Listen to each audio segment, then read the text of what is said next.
Hello folks, it's me, Bragi. I'm a storyteller, as you know, and I'm out here with Egil. Now, the other day I was sitting outside my old longhouse, big wooden structure, and Egil came up to me and he said, you know, how are you, he said. Yeah.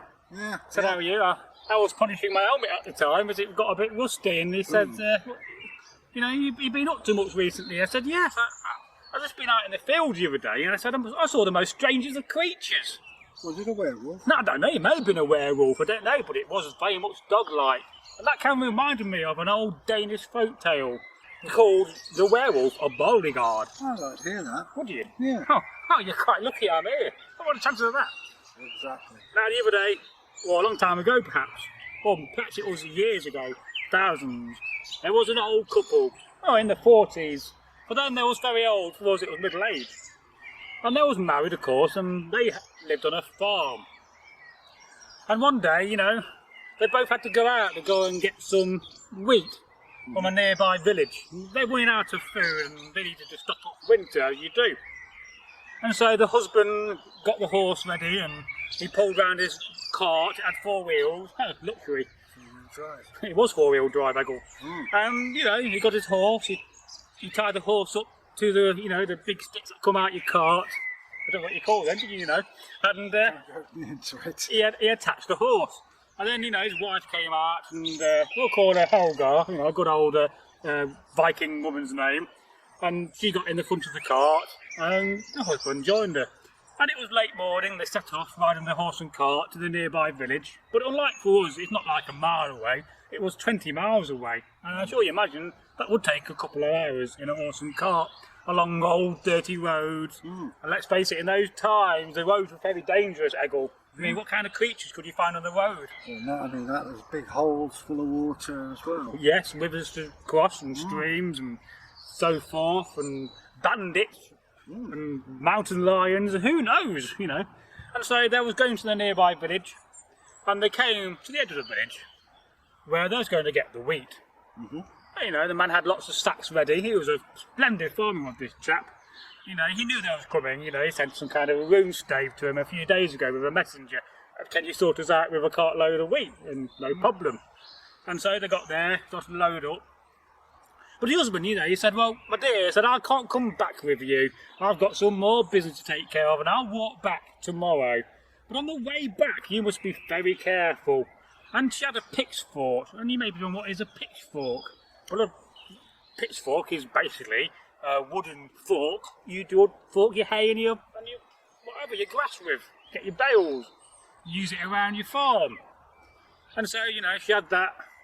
And she was coming back and suddenly she heard a rumbling in the forest, movement, and she knew something was not quite right, for she had this feeling that some creature was following and spying on her.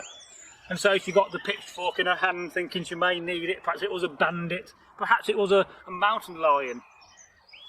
We both know it was a werewolf. Shock of that.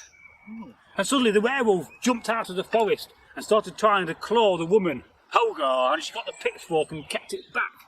And, you know, go away, warrior, go away. And she just kept on stabbing it with the pitchfork. And no matter how many times this werewolf, this dog-like creature on 2 legs, with red eyes, big and big ears, and it smelt as well, it stank. You could not describe the smell of this thing. It was very, very smelly, Egil. You know, worse than old man's socks. You know, indeed. Disgusting. Indeed disgusting. They may not hear you talk up. So, you know, it's very loud out here in nature. Wow. Oh, right, fair enough. Indeed. No, here he is. Hello. Eggil's back.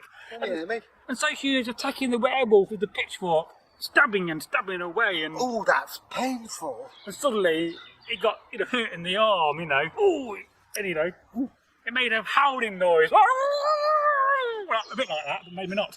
And it ran away. I can't do a werewolf impression. And so... It's like an irate hairdresser. Yeah. So the werewolf ran away, making its strange noise. In pain, in agony.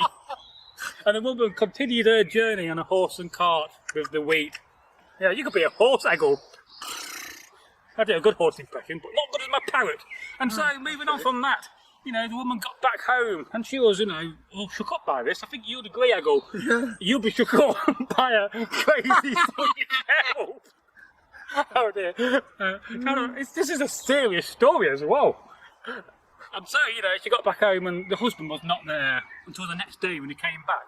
But he came back with a bad arm, right, and a limp. Oh, He said, right. what have you been up to? He said, oh, I got attacked by bandits on the road. Ah. But this woman, Helga, she was very clever. Because she noticed the wound on his arm. And she thought and realised that is the same place where I attacked the werewolf. Oh. And so suddenly she realised that she was indeed married to a mad, howling werewolf. And, well, she got some of the local men to chase him away, and some say that he was killed and never came back. Some say that he disappeared, or some other old lady. Who knows? I think he opened a hairdressing salon in Bournemouth. Yes, what would you call it? You know, werewolf cuts for you. Yeah. You know, we're howling mad here. Or my hair was bad, but it's all right now. And all those funny werewolf stories. Well, yes, there you go. The story of the werewolf of Borregard. Is it true? Who knows? Now, two things you needed to do is, first of all, to go and like this video. Well, leave a comment. Actually, you've got to do three things. After all, good things happen in threes. But above all, to go and share this video. By sharing this video, you'll help to feed a long ship of Vikings. Woo. Hey, goodbye. Bye.